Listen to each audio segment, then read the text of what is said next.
Hi everyone, you're watching my Flosstube channel, Stitch Apocalypse. I'm Colin, and this is my 13th video, I think. Yeah, sure. You'll see in the description. Yeah, it's been a while since I last filmed. It's been maybe 6 weeks since I filmed my last video, and so I have quite a lot to show you, and quite a lot happening in my personal life, so it's kind of gonna stick to that. Not much. I don't know. Sometimes I talk about books or stuff, and maybe I will if I feel like it comes up. I have 7 whips to show you, some of which I worked on sort of multiple times. One other thing I'm not saying is that I guess I'm saying it now, so it's not like I'm not saying it. But I did film a Flosstube a couple weeks ago and then just like never edited it. And at this point it's like not relevant anymore. And so yeah, I'm just kind of going to show you the stuff that I showed in that video also, plus a couple other things that I've worked on, and then it'll all come out in the wash. Yeah, I'm just going to get into it. I had 1 start and 1 finish. Oh, I guess, and then 6 whips. Whatever.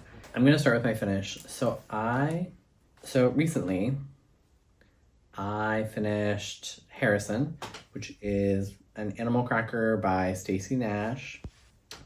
This is, yeah, this is Harrison. I finished it. How many times am I going to say Harrison, finish, Harrison, finish? I'm stitching it on, I stitched it on 46 count flax linen by Zweigart, using a 103 conversion that I did. Most notably, I changed the sweater from having 2 colors to having 4 kind of distinct striped colors. That's kind of it. I don't know. Here's what it looks like. And I am not filming in natural light today. It's like maybe 7 p.m., which I really try to film during the day. But that's what Harrison looks like. Thumbnail. That probably won't be a thumbnail. Yeah. So that's what this stitching looks like.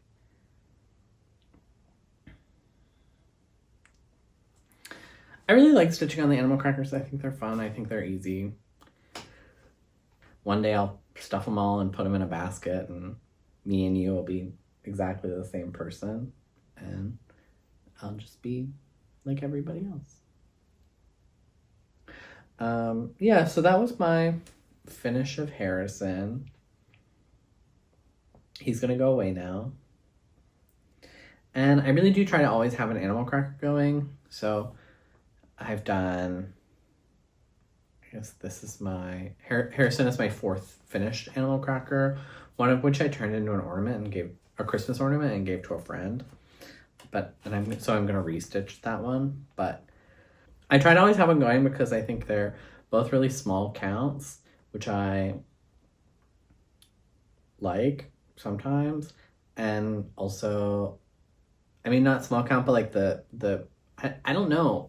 What do we call a small, like, is a small count a 28 count, or is a small count like a 56 count because the stitches are small?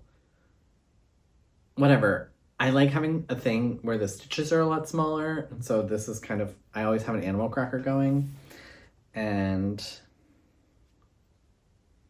yeah. So I finished Harrison, and then I just started the next one, which is, what tents do we use for this? The flosses are here somewhere. My desk is a disaster. Obviously, I've been very busy in my life between everything, and yeah, I haven't taken the time to organize my desk. Anyway, so I started Maggie May, which is the little rabbit. I'll put a photo somewhere. Wait, let me, probably here. I'm really annoyed by my cough. So I started Maggie May, which is probably like the most popular animal cracker. I feel like it's the one that's like the most, I've seen the most like virality over a longer period of time. I think some of them, like the frog, had like kind of their moment of like, we love the frog. But I think Maggie May is one of those ones who just like, people are always doing it. Anyway, as I've worked on the animal crackers more and more, I really have realized that like I want them to look the way I want them to look, which is kind of a universal feeling about my stitching, is I care less and less what the called for stuff looks like. I care less and less how the motifs are. I really just am like trying to make things more specific to my taste. And not even specific to my taste, but like specific to my like image. I don't know what I'm saying. Basically, when I have an image in my mind, which I don't really have images in my mind because I can't see images in my mind, I want my stitching to look like sort of this non-image image that I have in my head. And so this is what she looks like so far. Also on 46 count, also with 100 threes.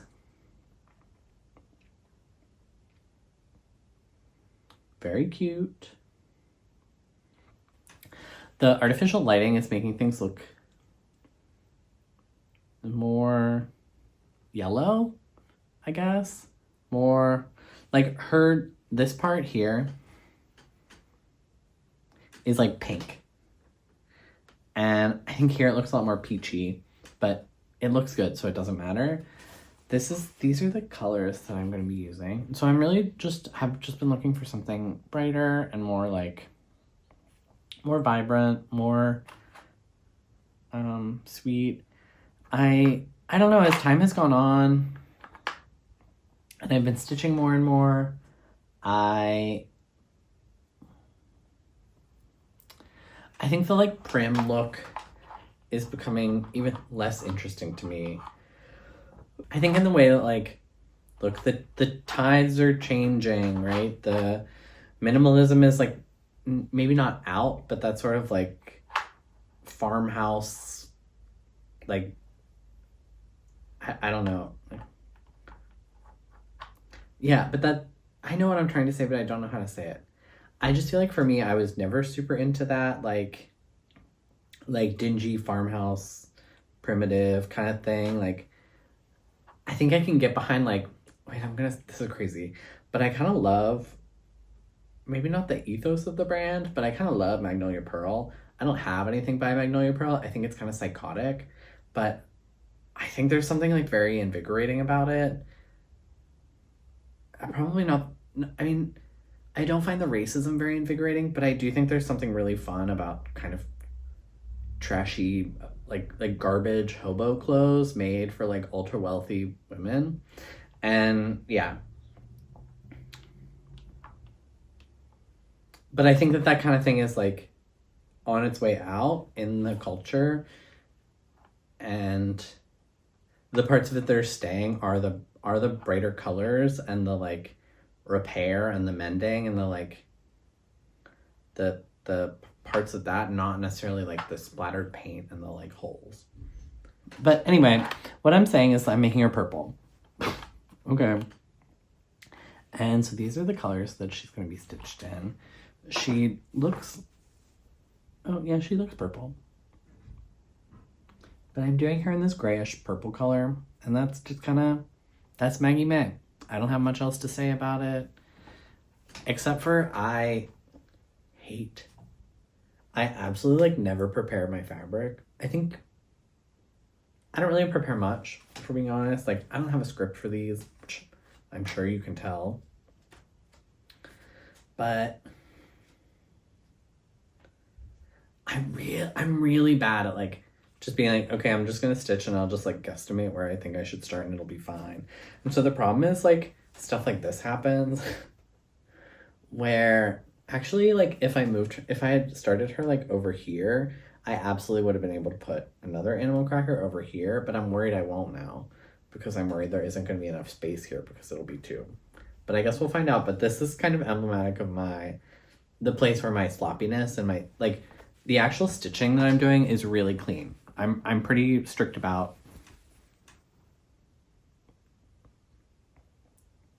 good looking stitches, but the places where my stitching gets really sloppy is in stuff like this. And if I can hold it upright. Yeah. But that's Harrison. he was my finish. And this is Maggie May. And she was my start for the season. Immediately after filming my Flosstube, I worked on Franzi. Franzi 1817. If you've watched my Flosstube, we all know and love this piece. I think she's an icon. Actually, after both times that I worked on, that I filmed a Flosstube, the most recent one, which you saw, and then the one that you didn't see, I worked on Franzi. So I've worked on her for maybe like a week and a half straight. And let's see if I can remember what I stitched. Oh, yeah. And so this is what she looks like. Oh, that looks so good. It looks so good. Oh my God. I'm so proud of myself. I'm so proud of myself. And so over one of the like week-long periods that I was working on this kind of every day, I did these two motifs, these two sort of woolwork blocks. No, that's a lie. I did these two, this one here and this one here. So this is what this looks like. So this is not cross-stitched, nor is it done with, well, it's done with cotton floss, but it's not done with like the DMC 6-strand. It's done with the DMC pearl cotton. I think it's done with number 3. Whatever the largest of the pearl cottons is, that's the one that I'm stitching this with because this is on 32 count. And so it looks like this. I got a little bit confused with this. So here's a little Colin's kind of sloppy and careless, but only about some things and not about others. I mean, I think we all are. We all choose like the things that are important to us. And I think for me, for these like more geometric shapes, I'm not as worked up about the color. But the DMC pearl cottons do not have all the same colors the 6-strand cottons do, which means that sometimes like you have to make a slight conversion in the colors that you're using. And the problem I have is that I just like am not paying attention. And so whatever this blue color is was actually supposed to be like a medium brown, like a light brown. But I actually really like the blue. And so I ordered it and then I got it in and then I was like, oh, I don't know. And I was like, I guess I'll try it and then we'll see how it looks. And then I did it and I was like, oh, it's really good. So keep in mind that if you stitch this, it won't look like this. But the reason I had to use the pearl cotton is because this whole chart is charted so like the primary parts of the chart, which are like the up here sections, are charted 1/1 on 32 count. And the parts down here are charted 2/2. And I'm doing this still in 32 count, but I'm doing this part 2/2 because I wanted that kind of big, bold image and really bright colors. And I just felt like the 1/1 was just too, it's like sweet in a way that I don't want my stitching to be. It's not I would say I identify with some things that are like sweet, but not in that way. I would say I'm not a dainty person. And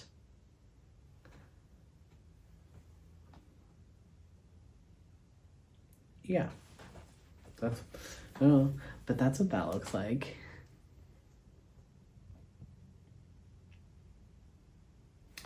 And then I also worked on this one over here, which I forget what this stitch is called. This one's also done in pearl cotton, maybe, if that's what it's called.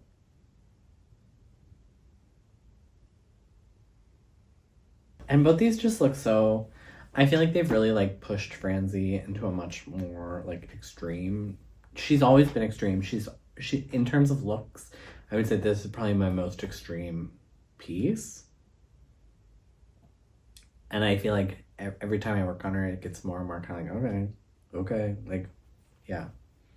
But so I worked on those 2 sections, and so this is what the woolwork portion looks like now.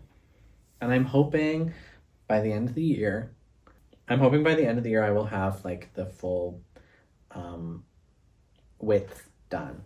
Maybe not of the woolwork, but at least of something. Like I want a motif on one very far end and a motif on the other very far end. And then in another session that I worked on this, I did some of the smaller cross stitching. So I stitched this up here, which is some kind of flower. I did this wreath. And then I did that flower.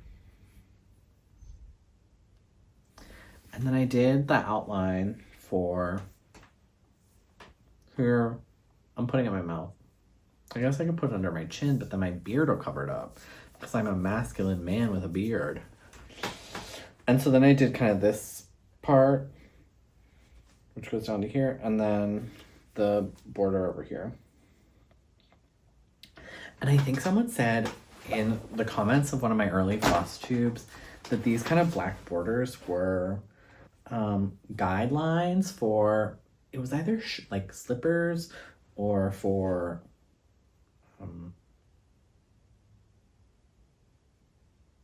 collars that you would, which I guess this one looks kind of like a slipper, but essentially you would like stitch this piece of fabric, right? So like if you think about like if it was a collar, this would be the part like behind the neck and then it would come down, or if it was a slipper, like this would be where the toe goes and then this goes up the side of your shoe.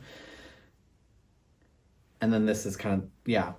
But basically the black outline was a way for you to like pattern a wearable thing.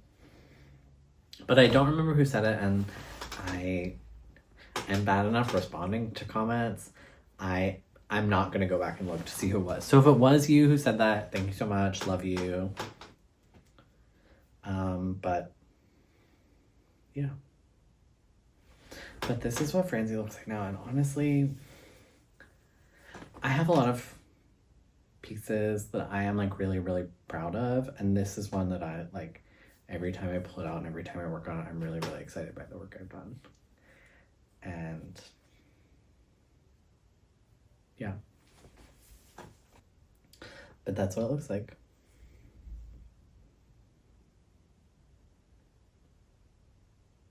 Another thumbnail. Ah! Which one will I choose? I also worked more on Ramoncita. I was very sampler heavy because it was the end of sampler September, so I have a couple things from that. And then I just love my samplers so much. So you're going to see a lot of samplers today, which you always see a lot of samplers, but sometimes I have like, where is it? There's a hair stuck. Oh, there it is. There's a hair stuck. So then I worked on Ramoncita Pita. I started this year. I started this last month on my birthday, which is my 34th birthday. So I am officially in my mid-30s, which I think I've said before. And I am not stitching it to like look what it looks like on the chart. Instead, I'm just kind of moving motifs around to like really utilize it like make my own sampler based on the fabric that I have. And also, I think I showed in a previous video the like thing the way I'm gonna be like presenting it. And so this is what it looks like now. Another thumbnail opportunity. I'm stitching this on, I think it's 40 count. Yeah. I'm stitching this on 40 count mallow linen by Zweigart. With Veriswa silk number 103's number 137, which looks like that.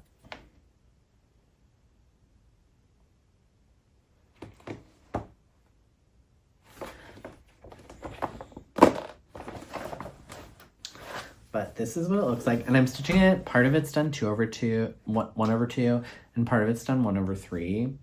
I might do a 1/1 section too, just to see what happens, but we'll see.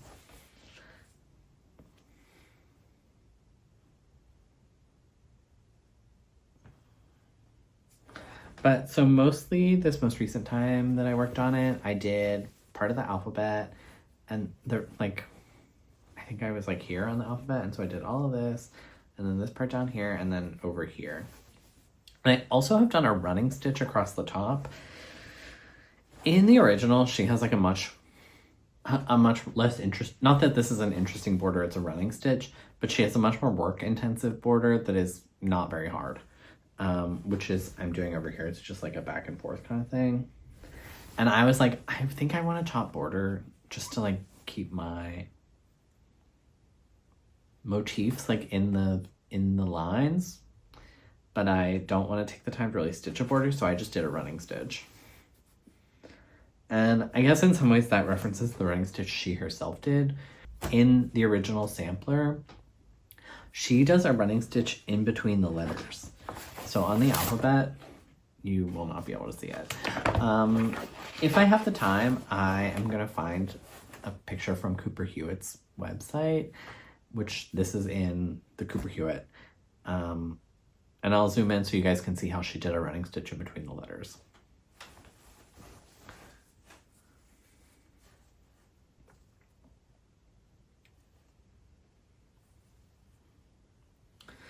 But I'm really loving this piece. I'm really happy that I started it for my birthday. I feel a lot of like, I don't know. I think in some ways this to me, I think that even before I filmed my first Flosstube, even before I got into Flosstube, which I filmed my first Flosstube in January this year, I was already on this path of kind of being like, I can do things to my own taste. And I do think that like you all and like the really positive support that I've gotten from all the people here in the comments or like on Instagram or like in my DMs, which like, thank you so much, have really like, I wouldn't say they boosted my confidence because I'm certainly not someone who needs to worry about having like low confidence, but I would say that they really helped me recognize that like the path that I was on with my stitching is the right one for me.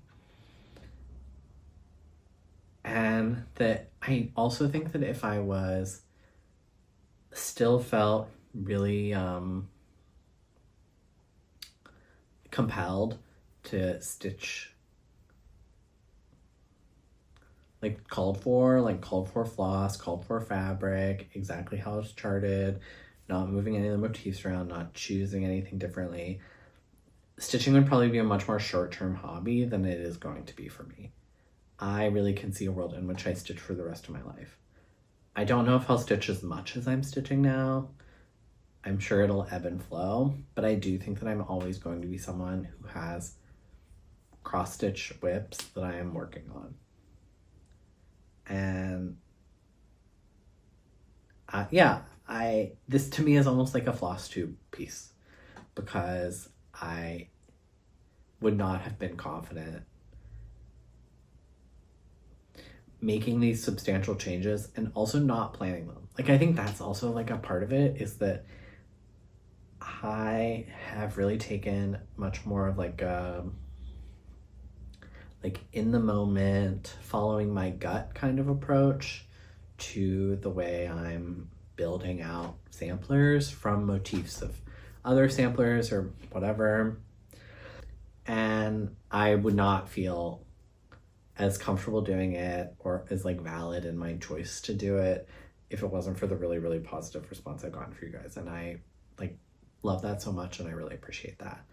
And yeah, and so I just want everyone watching this to like,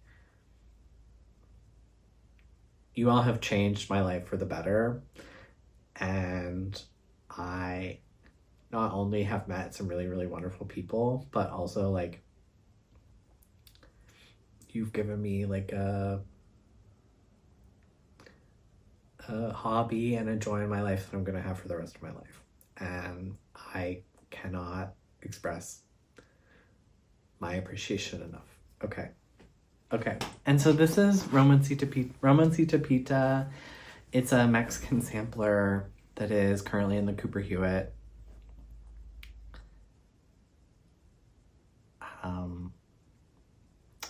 Yeah, she to me is like the coolest girl in the world. I think that like her and Franzi would definitely hate each other. And I think that like, I mean, the two of them are so cool. And the thing about like, because you can just tell by their stitching and by the choices they're making. And the thing about really cool people is that like, they don't always get along with each other. And I really do think that her and Franzi would probably have some like weird competitive codependent friendship where they were like maybe dating and also hated each other, and then it like blew up when they were 17. And it like caused untold mental health problems for both of them, which they're still dealing with into their mid-30s.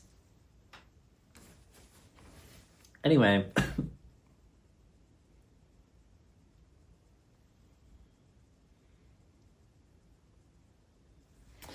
That's Ramoncita Pita. And I'll talk more about it when I get into more of the motifs. The motifs are pretty traditional now.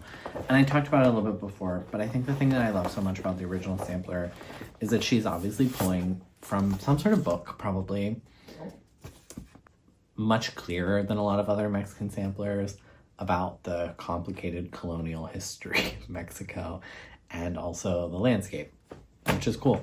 You know, because like these are very European motifs. That like a lot of these motifs are very European in style and in origin, but also at the same time the alphabet doesn't have a K. But what I'm saying is like the alphabet has like double L's and no K and maybe no W. Yeah, no W. And so it's things like that, and then also like the landscape here, which I love so much. And things like the Chihuahua, which is up here. Yeah. I do wonder if I've become like a reactionary person. I wonder what it would be like. I don't think I have. I think that's one of those concerns that like I have, and then I think about it a long time and I'm like, oh my God, oh my God, oh my God. And then I'm like, no, I'm not. But anyway, I do think that like a lot of my choices I'm making in my stitching and a lot of my maybe the choices I make in my life really come to be by like taking the things that I know, right? Like I know Mexico was colonized. And then bumping it up against things that other people believe. And then kind of letting the like chips fall and see where they land. And sometimes they land with like the people are right, and sometimes they land with they're not. But I wonder what it would be like to like not be stitching from that point of being like, I see other people doing this and I don't like that. Or I see other people doing this and I like that. I don't know. I guess the question is like, is it impossible to have taste? Not even good taste. Is it impossible to have any taste without responding to other people's taste? Much to think about. After that, I worked on CRS 1713 part 2. I had at one point said I was going to finish part 2 by the end of the year, and I'm not, which is fine. But this is what it looks like. I'm stitching this on a piece of fabric. Okay. I'm stitching this on a piece of fabric that I found at a dead stock fabric store called a Jobber in Cranston. I think I maybe said Pawtucket. It might be. No, it's definitely in Pawtucket. I lied. It's not in Cranston. It's not in Warwick. It's not in Cranston. It's in Pawtucket. That I got in Pawtucket when I lived in Rhode Island. So if you ever are in the Providence, Rhode Island area, or like the reality is like New England is so small, it's less than an hour from Boston. I cannot recommend going to Lorraine enough. They have an amazing, very cheap selection of fabric, and I miss it every day. Not every day, but I miss it maybe once every other week. Because all the fabric stores here are like the kind of store where like the owner of the shop is buying from a wholesale supplier and then selling it to you, and like they're making money and the wholesale supplier is making money and the manufacturer's making money and blah, blah, blah. The thing about Lorraine is like they buy all their fabric when like places go out of business, or someone's not manufacturing this fabric anymore, but they have a bolt left. And so that means you got a lot of like weird, a lot of the fabric's terrible. A lot of the fabric's really awful, and like I wouldn't want to, I didn't even want to touch it. But it also meant that there was some like special things that you could get a couple yards of, or like one bolt of, that you like could not find anywhere else, and it would be like $4.99 a yard. Go to Lorraine. If there's a jobber in your area, go to your jobber. I know there was one in Philly that I used to go to, but I forget what it was called. It was in South Philly. It was actually quite close to the Popeyes in South Philly. But this is my, oh, I'm gonna have to start turning it sideways because it's too tall. This is my work on Sierra 1713. So it is a multi-part sampler, German in origin. I'm just a German girl. I'm also learning German this year in school, and I'm not doing well at it because I have a terrible memory.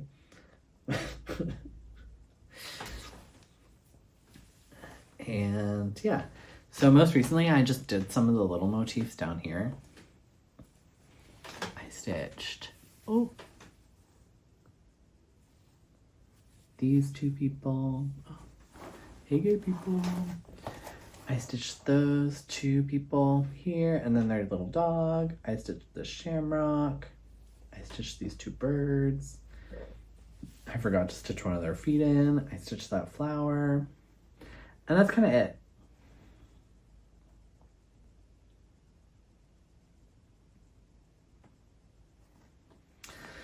But that's what that looks like. This is another one. I would start this now. This is absolutely a sampler that I would start now, and I would probably have chosen my own colors. I know that Jan Hicks says that it was charted from the back. I also know she like hates pink, which is fine, but not for me. Like, I love pink. And yeah, and so I think personally I would want much more vibrant colors. But the reality is I didn't start it now. I started it like a year and a half ago, and I was still like coming to terms with my taste and my stitching. And I also think a year ago my taste was a lot trashier. It was perceived as a lot trashier than it's perceived now. I think that the culture has shifted a little bit, and the kind of childish maximalism that I'm drawn to has become a lot more acceptable than it was two years ago, like a year and a half ago.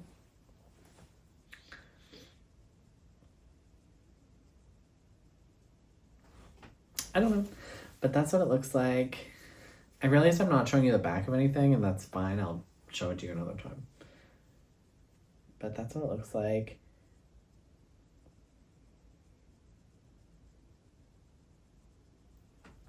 Thumbnail.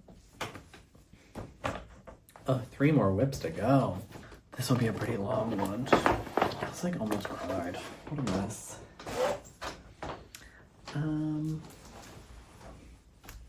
Yeah, I think I was just on a sampler kick, but also sometimes I'm sick of samplers and I want to stitch samplers, but I don't want to stitch samplers. Someone's calling me, but I'm not picking it up.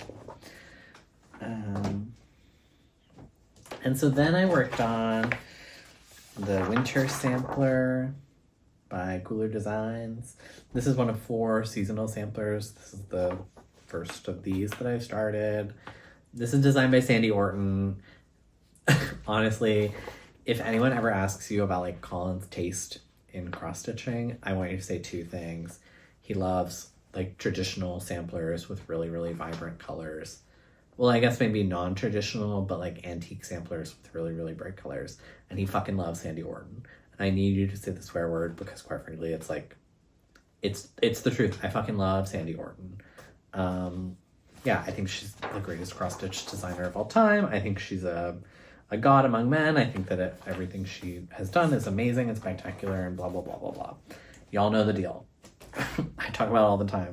I've stitched all kinds of Sandy Orton stuff at this point. I think I finished more Sandy Orton pieces than I have other pieces combined, which I don't have that many finishes because I do huge stuff. but I love Sandy Orton. And this is what it looks like. I'm doing this called for because it's Sandy Orton. Who am I? Who am I? You know? I don't know. Like, yeah, like, who am I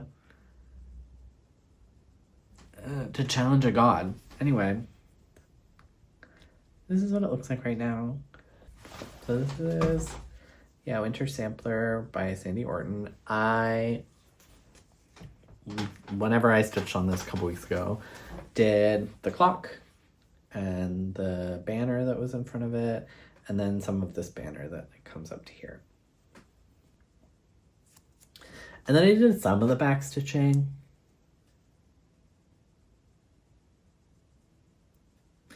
The thing about this is, like, for a lot of these kind of more picture-based cross-stitch patterns, when you look at it from far away, it really looks like the thing. And this one certainly does look like the thing. But I think about the thing that puts Sandy Orton over the edge of, like, other people designing stuff like this is when you look at it up close, it also looks like that thing. It's not one of those situations where you're like, oh, like, if you step back, it looks right. No, you don't need to step back because it looks right like that. Right? Like, that is so obviously a clock. Oh, I forgot to stitch inside that. Ugh.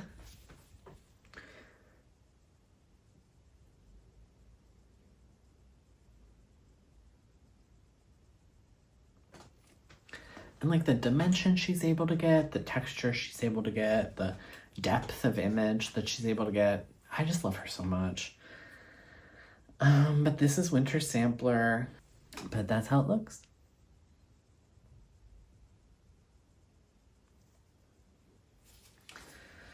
I'm stitching it on 32 count flax, my favorite Soie fabric. 3/2. And then parts of it 2/2, and parts of it 1/2, and parts of it 1/1, and backstitch and smeared acrosses, and I don't know, daisy chains and whatever.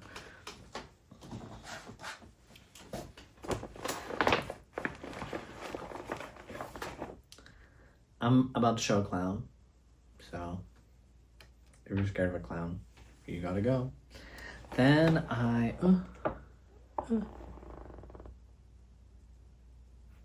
Then I worked on Clown Dreams. This I started as part of the Bring Out Your Kits Sal, which was hosted by the Thread Gremlins and Jen's Fiberweb, like maybe last year. I definitely like, I'm loving stitching on this piece, and so I'm glad I started it. It was a vintage kit that I got on eBay. There's a sad clown and his dreams. And this is what it looks like. I'm like, this is one of the ones that I'm like, I'm hoping I can finish it this year. It is the end of October. I have 2 months left. I think if I don't know. The thing is, the two that I want to finish are both like, I can see it, but then I'm like, if I push myself in that way, will I just get sick of stitching? I don't know. But this is what it looks like. And recently I did here. I did a bunch. I did up here, and I did, so I did the part of his sleeve that's been stitched. I did the rest of his his coat jacket, some of the background, and then his little dog. And then I did all the back stitching over here. And so that means that I back stitched his toes. I got that foot thing. He got them dogs out. And his little dog. I've decided his dog's name is Kazoo. So, yeah. But this is what he looks like. This is another one that, like, stitching on it, and I think it's so funny, but I don't really have all that much to say about it. It's a picture. I stitched the called for. It's on Ada, which, like, it's fine, but I don't know. I'm not an Ada girl. I think I just have come to terms with the fact that I'm not someone who enjoys stitching on Ada. But I like stitching on this, and it's really coming together. So another thumbnail opportunity. And that's Cloud Dreams. I do think the dog is so cuties. Not the toes. I mean, the toes are fine. I'm not like a toe hater. But look at that baby. He's emo.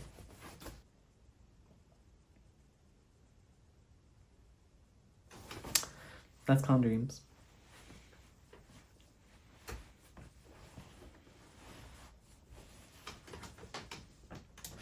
And my final piece, which I like literally just finished.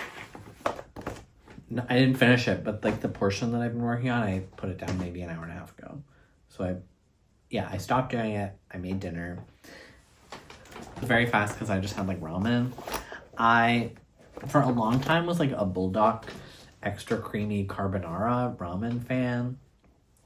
And I still am, and I still eat it some. Usually with just like some chicken mixed in and veggies and stuff. Like maybe an egg. Sometimes I'll put an egg in it. But the Aldi we go to has started carrying shin ramen, which I love the shin ramen. I just think it has such a...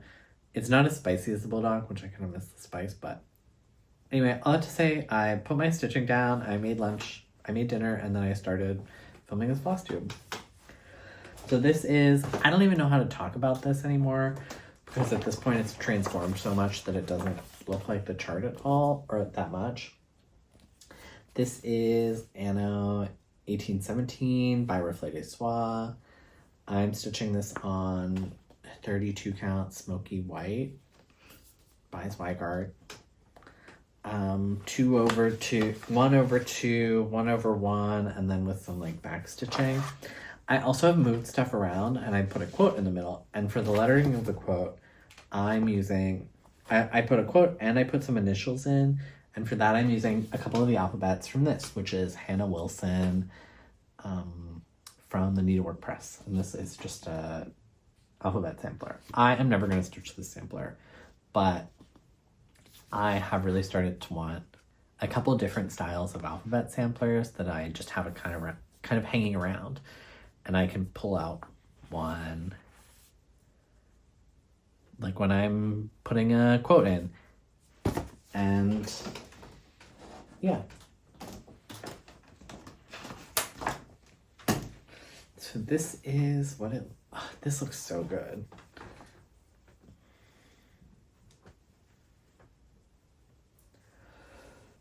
So I only did cross stitch on this since the last time you've seen it.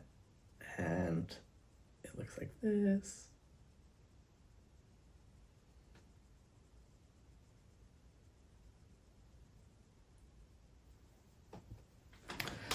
And so I stitched this whole kind of middle section, which the deer is from the original sampler, but it was in a different spot. The angel was kind of loosely in the spot.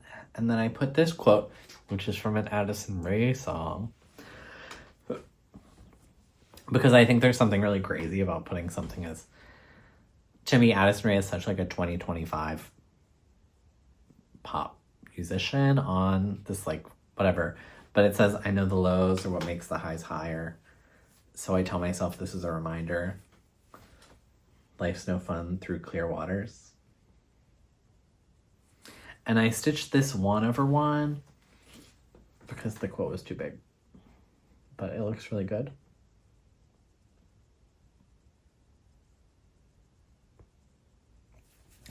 And then I put this flower, mainly because I think it kind of has Addison Rae vibes. And also it's from Hannah Watkins. Yeah. It's that motif's from Hannah Watkins. And then these are letters from the original sampler. Well, this is,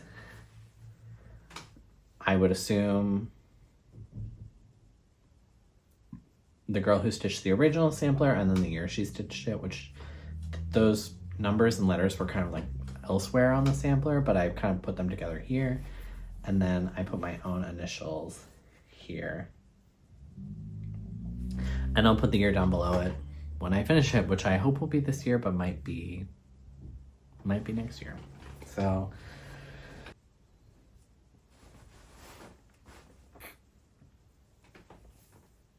I'm really, really coming up on a finish at this. I can taste it, you know?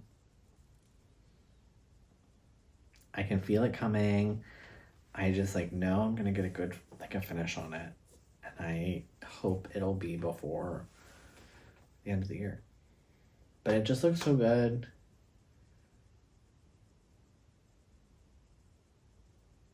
I have 2 more mending motifs to do and a little bit of border, and then just the rest of this flower at the bottom. And that's it.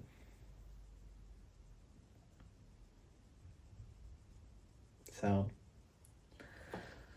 and I think I've hit the point. Okay, well, we can talk about the quote a little bit. I maybe have said this in another Flosstube, but I'm saying it again. I love affirmations. I think they're so funny. I think there's something so funny about an affirmation. Like, I don't love an affirmation because I'm like saying them when I wake up, being like, may abundance will find me. Like, I don't think about it like that. I'm not into The Secret. I'm not following the path. I'm not doing any of that kind of stuff. But I do think particularly like this like kind of whispery, like, no thanks. I choose my own path. Do you want me to tell you your future? No thanks. I choose my own destiny. It's quite funny, right? And also I've had so many struggles with this fucking sampler. I bled on it, which is over here somewhere. I've ripped out some of these motifs like 3 or 4 times because I stitched them wrong. This one has really been like a real, like, honest struggle for me to get to the point where it's looking this good, which it is looking quite good.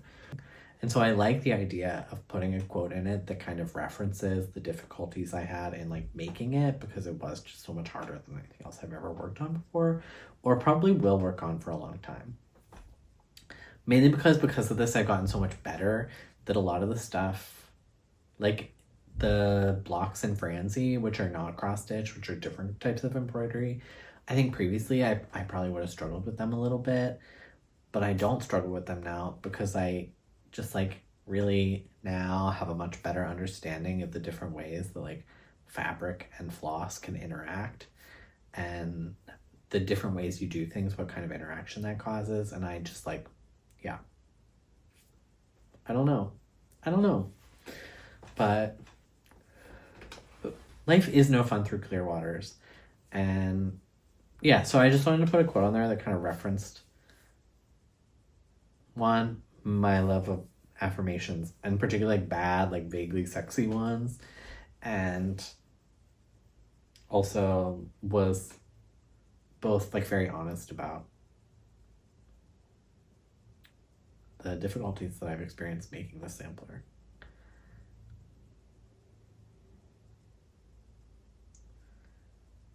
And also like are gay. Like the reality is like straight people did not listen to the Addison Rae album. Like, I'm sorry, I know she's like famous or whatever, but like straight people are not listening to Addison Rae. I mean, I'm sure there is a straight person who's like, I love Diet Pepsi. Sure, me too. But Headphones On is like the #1 girl. Anyway, this is ANNO 1817. It just looks so good.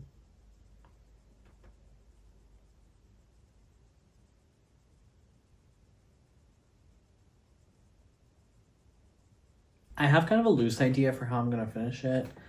I don't think I'm ready to talk about it yet. I need to do some more math. 2 pi r. But yeah. And you know that like the measuring this stuff is not what I'm good at. So the idea that I like need to do math or just like any kind of planning. What I did with the quote is I'll show you my notebook. When I decided to put the quote in, so I wrote the whole like quote down.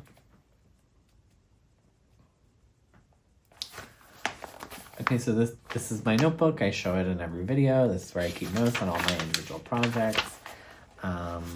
Just like changes I'm making, thoughts that I have.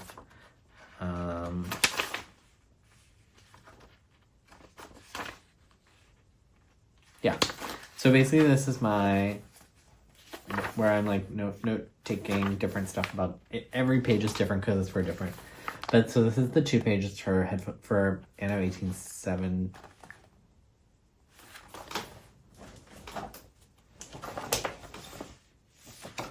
I wrote it wrong in my book, like over a year ago. But basically what I did is I wrote the whole quote out, and then I actually counted how many stitches it was. And so the numbers on above it are the number of stitches wide. Each word is plus 1 stitch for in between letters. And then I did 3 stitches in between each word. And so then I added them all up together, and then I counted them, and then that's how I decided like what to put where and like how to center it. And I did it wrong. And somewhere along the line I must have like counted I think I counted like the E's the wrong width or something. And it was off, and it looks better than if I had followed the way I had planned on doing it. So these things all kind of work out, you know? I think if you just like know your stitching, like if you know the piece really well and you know you're stitching really well, you really should go with your gut, and you really should just like go with your feeling, and it'll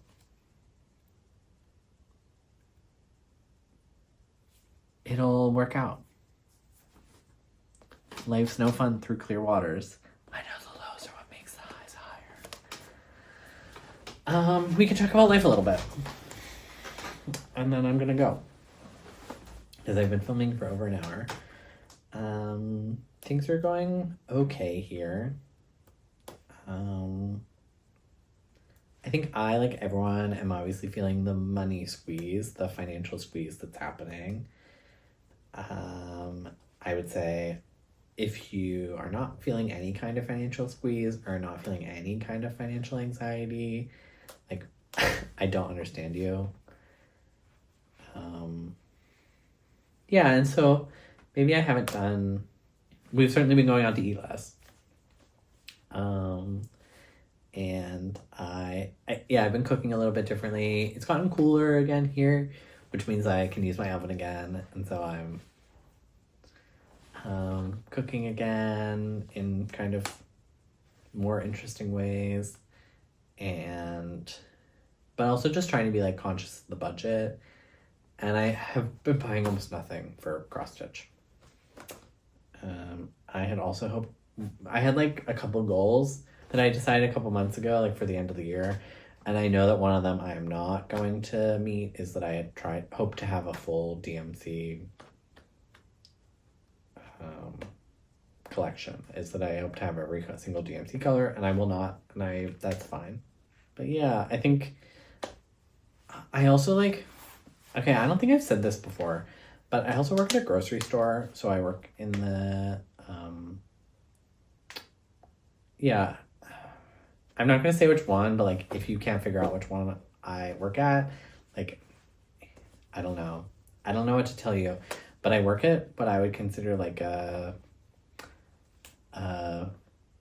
maybe it was at one time a health-oriented grocery store, and I work in the cheese department, and I work in beer and wine. So my job is basically I just like know a shit ton about cheese, and I know a shit ton about wine, and I just like tell people what cheese to buy.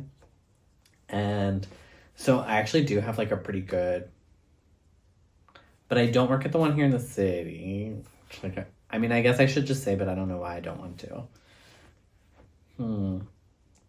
Anyway, I work at a grocery store out in the suburbs, and it's a very wealthy neighborhood. So it's like the wealthiest suburb of Pittsburgh and like one of the wealthiest suburbs in Pennsylvania. And so I work at this grocery store, and I work in like the specialty goods and imported goods department. And so we're not selling the essentials, you know?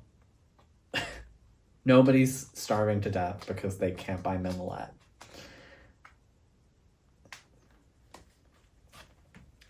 But even I, at my job, have really seen the way that people who maybe 6 months ago or a year ago were not worried about money are now actually very worried about money. And people who had never seen themselves as being like the type of person who would have to go on like EBT or on SNAP are now having to go on EBT and SNAP, in which like it's the end of October. We know it's not happening. Like the reality is people are not getting their SNAP payouts in November. And so in one way, like I have started to see the way that even it's affecting other people's like food purchases.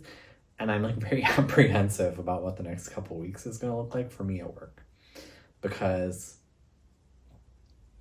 I know I'm going to go to work, and I know that there is going to be a person who is there who is trying to buy food for themselves and their kids, and they are not going to be able to afford it, and they are going to lose their mind, right? They are going to scream, they're going to yell, they're going to throw stuff, because that's just like what life is like in America now, where people just like lose their fucking shit at the grocery store and like want nothing more than to just like abuse the person working at the grocery store, which like I will never work a register.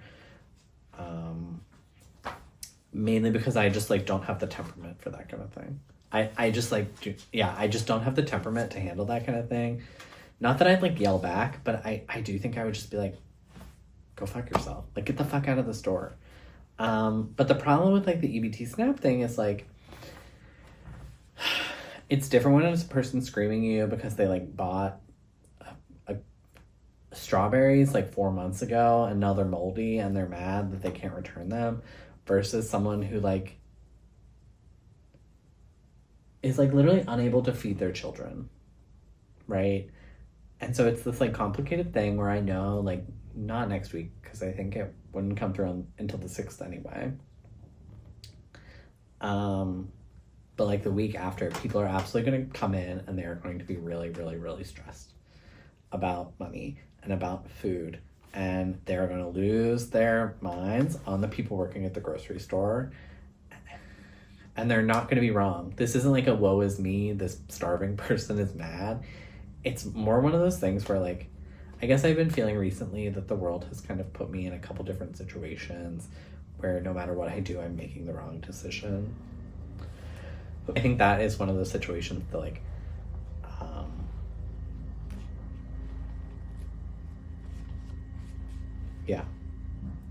is that I feel that way. Is that I feel like no matter what happens, like it's just all bad. The other one that happens is that there's been a family of raccoons that lives in our ceiling. So we live in an apartment. Like I'm not owning a home that I'm letting raccoons live in the ceiling. But we live in an apartment and we live on the top floor, and there's a family of raccoons that has crawled into a hole in the side of our house and is now living in the ceiling. And we can hear it scratching around at night. They're like very active at night. And so we've been really trying to get our landlord to like come and do something about these raccoons. And my partner Isaac, who probably has a much softer heart than I do when it comes to animals. Look, the reality is like I grew up on a farm. I grew up in a family that animals are tools, right? Which is how a lot of people on farms are. My parents are less, they see that less than their parents did, particularly my mom. We would have cats growing up, and like those cats were our pets. Some of them lived in the barn, and some of them were barn cats who were up there to like catch mice to live in the barn. But they were still much more like well treated than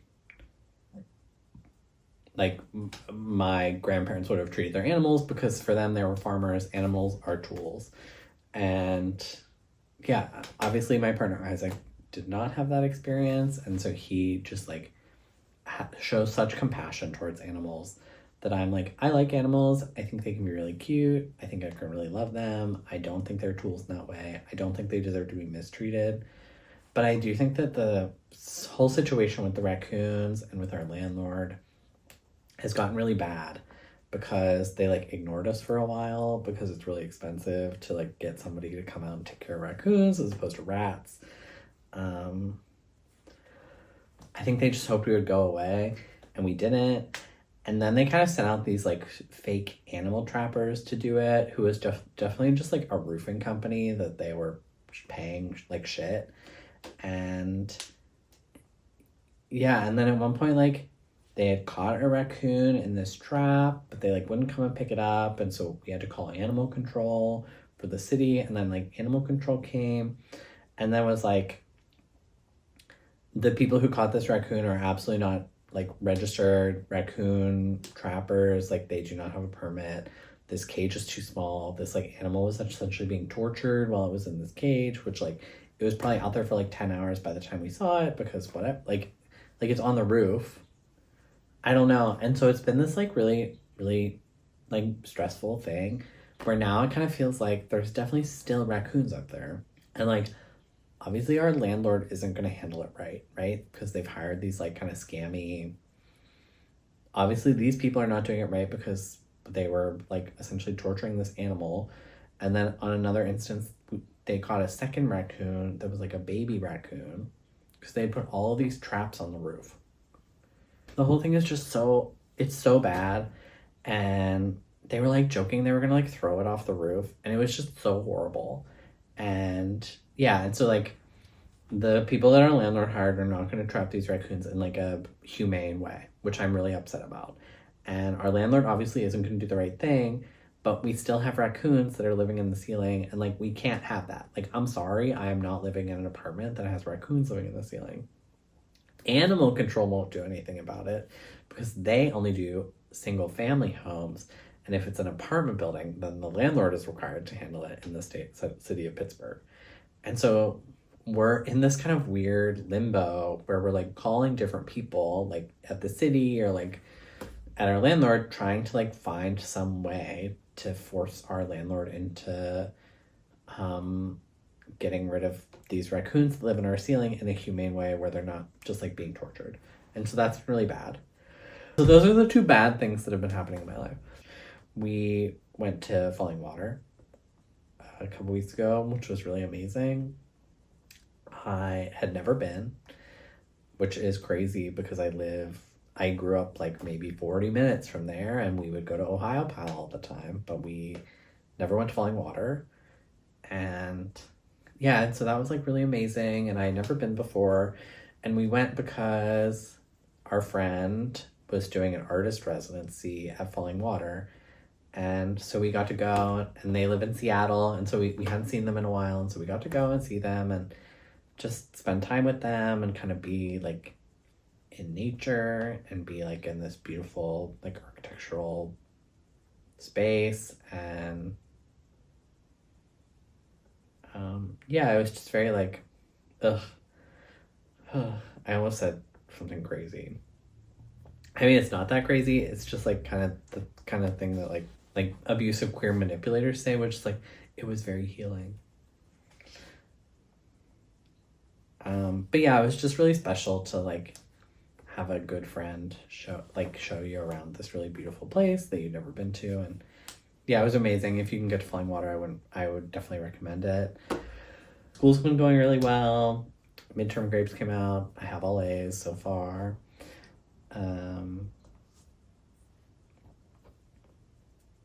We've been eating good. We're always eating good. Things with my family are really good, which is like very, I don't know, which is good, I guess. I have a friend who's an instructor for a high school marching band, and so we went, to a band competition, and, that was really exciting. I did marching band in high school. I'm a classically trained piano player, and probably my best friend in high school who I did marching band with committed suicide in 2015, and I had not been to a anything marching band or my high school related since Natalie died. And yeah, it was really it was complicated, and it was still really good to go, and I'm glad I went. I'll probably go to one competition a year maybe going forward. But yeah, it was bittersweet. It was nice to see Jenna, who is my friend who's an instructor. Her band won, which was also very exciting. And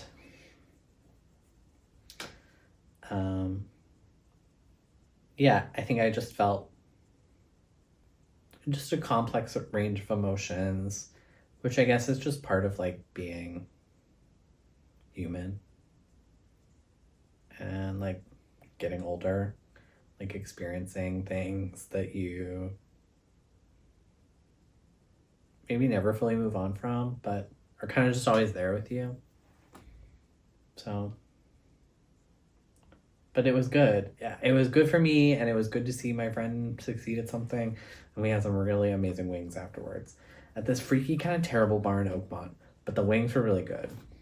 I'm trying to think. The thing is, it's been like almost 2 months since I filmed, so I don't even know what I was doing 2 months ago. What was I doing? Like, my birthday happened. Like, I haven't filmed since my birthday.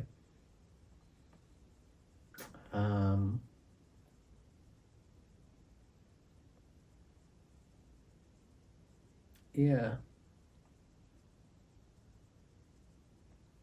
I'm applying for grad school. If any of you know anybody at the Bard Graduate Center who can, like, help me get an in, please let me know. Imagine if whatever. Okay. I'm going. I think that's it. I think I've talked enough. I think I have a sore throat now. Okay.